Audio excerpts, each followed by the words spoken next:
My husband is the type of husband who would take our daughter to visit his parents on the weekends, all so I can have some alone time. But there was a hidden motive behind his kindness. I became consumed with anger towards him when I learned the truth. Unforgivable. Surprisingly, the most unexpected couple empathized with my anger and took action to reprimand my husband. My name is Emily. I live with my husband Jack and our daughter Lisa. My husband didn't have a close relationship with his parents and was reluctant to visit them even after we got married. He would always say, "You shouldn't have to deal with the awkwardness of going to my parents' house. We should enjoy our day off, just the two of us." It was nice of him to say that, but when our daughter was born, I knew things couldn't remain the same. His parents came to the hospital right after she was born, but we hadn't taken Lisa to see them since then. I started to feel guilty about not letting them see their granddaughter for half a year. "Hey, Jack, don't you think your parents would like to see their grandchild? We should take Lisa to see them soon. It's only fair." "Don't worry about it. I don't want to spend my day off listening to my dad's nagging." Jack's father was quite strict, and it seems that they didn't get along well since he was young. I felt hesitant to go visit his parents alone, especially considering our already distant relationship. Reluctantly, I enclosed a few photos of Lisa and apologized for our absence in a letter. Every time his parents would respond with a kind, "Thank you for the photos. Don't worry about not being able to come visit." However, as Lisa grew older and it became difficult for Jack and I to go out as a couple, he suddenly started saying, "I'm going to my parents' house for a visit." "I know you're always busy taking care of Lisa on a daily basis. Why don't you take some time to relax by yourself? I'll take Lisa with me." "Oh, I feel bad about that. I never get to see your parents either. I'll come along." "No, it's fine. I often come home late from work, right? It looks like it'll continue for a while, so I want you to rest when you can." Convinced by his insistence, I happily sent off my husband and Lisa. Having Lisa there must have improved relations between Jack and his parents. He was in a good mood when they returned home. Ever since, he has continued his routine of working late on weekdays and visiting his parents with Lisa on the weekends. Come to think of it, when was the last time I had some alone time with my husband? There was hardly any time for my husband and me to be alone. One Friday night, I decided to wait for him to come home so we could talk. "Welcome home." "Emily, why are you still up?" "I want to talk to you about something." "About what?" "I want to go to sleep. We'll be leaving early tomorrow to go to my parents' house." "That's what I wanted to talk to you about. I'm thinking about joining you guys tomorrow." "What? Why? You don't need to come." "I appreciate the thought, but I've had plenty of alone time already. I'd like to see Lisa interacting with her grandparents every once in a while too, you know? Plus, we haven't had much time for the two of us to talk lately." My husband hesitantly replied, "It's kind of hard to say this, but it seems like my parents feel more comfortable when it's just me and Lisa. They feel a bit conscious when you're around." I was at a loss for words when I heard him say that. "Take some time for yourself at home." As I indulged in these words from my husband, I wondered if a rift was unknowingly forming between me and my in-laws. "I'm going to visit my parents with Lisa tomorrow, just the two of us. Anyway, I'm going to take a shower and go to bed." Jack spoke as he briskly made his way to the bathroom. With him putting it like that, there was nothing I could do. After the two left for his parents' house the next day, I wrote a letter to my in-laws for the first time in a long while. I apologized for not staying in touch and expressed my desire to visit them once in a while. This reminded me of when I used to write letters to them after giving birth. Back then, they used to respond kindly, but now I don't know if I'll receive a reply from them. After sending the letter, I waited for their response, as checking the mailbox became my routine. One day, I found a letter in the mailbox. It was from my in-laws. My heart pounded as I opened the envelope. The content of the letter was something I didn't expect. We're glad to hear from you after such a long time. How is Lisa? Has she grown a lot? We would be happy if you could send us some photos again. Judging from the content, it seemed that they hadn't seen Lisa in a long time. Then, where had my husband and Lisa been going every weekend? I thought back to my husband's recent behavior. Come to think of it, there was usually a scent of soap coming from Jack when he came home late. But the day I stayed up waiting for him, he was in a rush to take a shower. Could it be an affair? Suddenly, everything made sense. The late nights, leaving the house early on the weekends. I wanted to confront him immediately, but managed to restrain myself. If he was really having an affair, I needed evidence. That night, as soon as my husband fell asleep, I unlocked his phone. I searched through some past texts and easily found evidence of the affair. Plans for dates on his days off, messages about meeting up, and affectionate conversations were scattered everywhere. And one more thing. I found an email from a daycare center. It seems Jack was dropping Lisa off at a daycare center while he went to see his mistress, lying to me about going to his parents' house and leaving Lisa at a daycare, all to have an affair. My anger reached its peak. No man who abandons his precious daughter to meet his mistress deserves to be a father. I decided to first gather evidence of the affair. I gritted my teeth, holding back the urge to confront him immediately, and waited for the weekend. After Jack and Lisa left to visit his parents' house, as usual, I secretly followed behind them. Without realizing that I was following, Jack dropped Lisa off at the daycare center, completely accustomed to the process. Meanwhile, Lisa cried, looking distressed to be left at an unfamiliar daycare. "Lisa, hang tight just a little longer. I'll be back to pick you up right away." With a sense of unease and reluctance, I trailed behind my husband, unable to shake off the lingering feeling. My husband, all giddy and excited, arrived at the train station and ran up to a woman with a big smile on his face.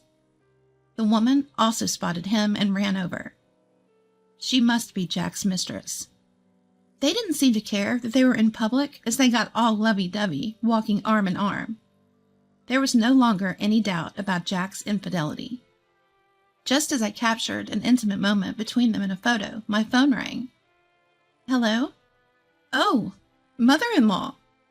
The call was from Jack's mother. "Long time no talk. What? Father-in-law?" My mother-in-law, on the verge of tears, told me that my father-in-law had been rushed to the hospital after collapsing. I hurried back to the daycare to pick up Lisa, and then headed straight to the hospital. My father-in-law was in the bed, still unconscious. Beside him, my mother-in-law had an anxious expression on her face. "Emily, thank you for coming." "Oh no, I should apologize for not being in touch." "That's not important right now." My mother-in-law noticed Lisa, and her eyes lit up. "You've grown so much. Look, honey, Lisa's here to see you. Please wake up." She spoke to her unconscious husband, her eyes welling up with tears. But there was no response from my father-in-law. She wiped her tears and spoke to me. "I tried calling Jack, but couldn't get through. I left him a message, but I guess he hasn't noticed it." "I'll give him a ring." I called Jack. He didn't pick up at first, but after persistent calling, he finally answered. "Emily, what's up?" "Where are you? You weren't answering, and I was worried." I'm out fishing with Dad. Bad reception here." My mother-in-law looked at me in shock at his words. I nodded to her and continued with the conversation. "With your father? That's odd, because he's right here in front of me." What? Where the heck are you?" "I'm at the hospital. Your mother called to tell me that your father collapsed and was taken to the hospital." "So that's why my mom kept calling." You knew she was calling and ignored her, didn't you? Was your rendezvous with your friend that important? What are you talking about? Don't play innocent right now. It's too late. I already know that you've been lying about going to your parents' house and instead having secret dates with your mistress. How? How did you find out? I wrote a letter to your parents, apologizing for not visiting in so long. Turns out they hadn't seen not only me, but you and Lisa either. I was shocked. If you want to meet your mistress so badly that you leave Lisa alone in daycare, don't even bother coming home. Hold on, I'll go pick up Lisa right now and head over there. I already picked her up. I can't believe you left her looking so sad and lonely. You followed me? Well, yes, I needed evidence for me to claim alimony after we get a divorce. I've got all the important scenes on camera now, so I can finally have peace of mind. Divorce? Alimony? Hold on. That's not what I... That was when I heard a sweet voice coming from the other end of the phone. Jack, are you still on the phone? Hurry up and come over. He hastily reacted to that voice. Be quiet. If this gets out, we'll be paying alimony. It sounds like he was speaking to his mistress, but his voice was loud and clear for us to hear. With my mother-in-law as a witness, claiming alimony was now a sure thing. I hung up the phone in disbelief. My mother-in-law gazed at me with astonishment. The conversation you just had with Jack. I'm sorry for all the trouble at such a difficult time. Jack has been out of the house every weekend lately, saying that he's going to visit you with Lisa. They haven't been coming over here at all. Yes, I noticed he'd been lying when I received the letter from you that led me to discover his affair. Jack's having an affair? How could he do such a thing when he has such an adorable daughter? He prioritized his mistress over our daughter. Today, as always, he left a reluctant Lisa in a daycare to go on a date with her. So, that's why he initially lied about being out fishing with his father. Having an affair is one thing, but what I couldn't forgive was how he neglected Lisa. I was collecting evidence to get a divorce when I received a call from you. Is that so? I'm sorry about my son. No, you don't have to apologize. Besides, it's not right to talk about us while your husband is in this condition. Just then, a raspy voice echoed through the hospital room. Don't worry about it. My mother-in-law and I were startled as we looked toward the source of the voice. My father-in-law, who barely opened his eyes, spoke to me. Emily, feel free to let go of my son whenever. Father-in-law! I hastily pressed the nurse call button. My mother-in-law rushed out into the hallway to get the doctor. The doctor arrived and after examining my father-in-law said, No need to worry anymore. We'll keep him here one more day just to be safe. But if there's no change in his condition, he can be discharged tomorrow. Thank you so much.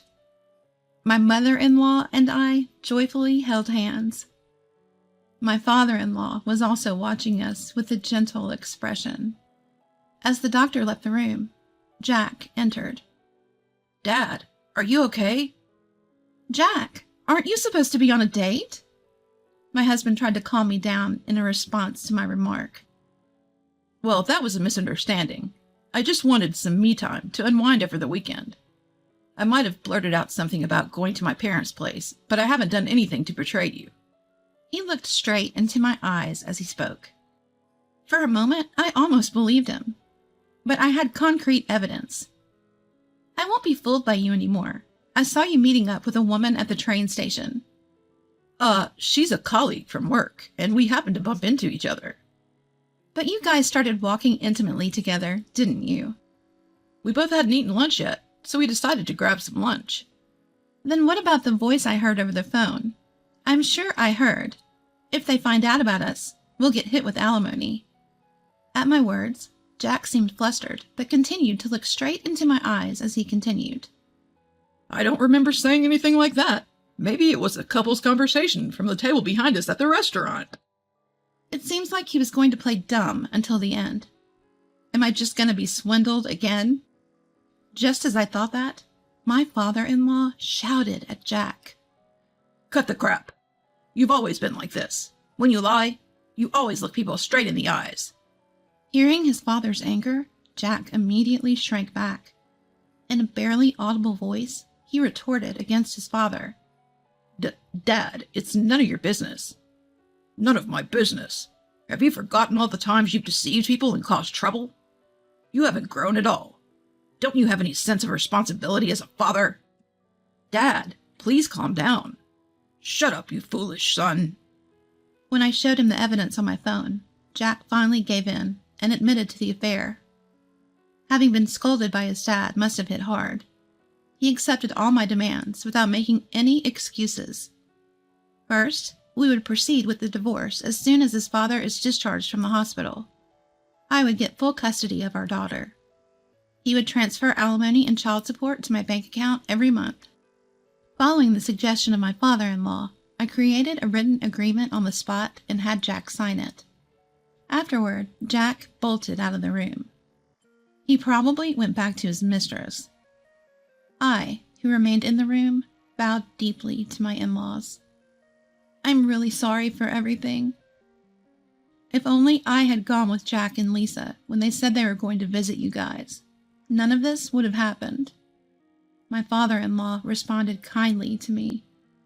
None of this is on you. The one at fault here is Jack. He betrayed his family. He's always had a tendency to disregard others' feelings and act according to his own selfish desires. I've tried talking to him time and again, but he never listened and only resented me for it. So that's why he was so reluctant to go back home. That's probably it. I thought he might grow up a bit after getting married, but I guess I was too optimistic. I've put you through a lot. I'm really sorry. Oh no, it's me who should apologize. My mother-in-law hesitantly spoke to me. I feel terrible for what our son did, tainting your marriage records. I'm really sorry. It's okay. Being divorced or being a single mom isn't that unusual. We probably shouldn't be the ones saying this, but we'd still like to see you and Lisa, even after you cut ties with our son. We'll do whatever we can for the two of you. So if you ever need help, please don't hesitate to ask. I had no intention of getting back together with Jack, but being a first-time parent was full of uncertainties. My mother-in-law's offer made me so grateful that I was brought to tears. My father-in-law agreed with her. Yep, I'd like to second that. Let us support you and Lisa in place of our foolish son. Of course, I'll make sure he pays the alimony and child support. Thank you both so much. I gave them a deep bow. After my father-in-law was discharged from the hospital, I started visiting their home with Lisa every once in a while. I didn't mind going to visit them at all, and Lisa loved spending time with her grandparents. I would have loved to visit even more, but I was worried about running into Jack. Perhaps noticing my concern, my father-in-law updated me on Jack's situation. As expected, Jack headed straight to his mistress's place after leaving the hospital. But she became unreachable a day after he brought up alimony. Apparently, they met on a dating app, and he didn't know her address or even her real name. Perhaps she was only after his money from the beginning, as she was much younger than Jack, and dressed in flashy attire. She must have realized that she couldn't get any more money and decided to abandon him. I couldn't find her either, so getting alimony from her was impossible. But thanks to my father-in-law, who advised me to set up the alimony a bit higher than average, what I received from Jack was sufficient for living. Jack, realizing he couldn't pay the alimony and child support with what was left of his assets, seemingly went to his parents to ask for money. My father-in-law didn't let him set foot inside the house. I'm cutting ties with a foolish son like you. Don't ever come back. And don't you dare bother Emily. And with that, he was kicked out. Jack was barely making ends meet. and was somehow scraping together alimony and child support. Hearing all this made me feel relieved. Since my in-laws cut ties with him, I didn't have to worry about running into him while visiting them. I must say, marrying Jack was a mistake, but getting to know such kind and wonderful in-laws was a silver lining.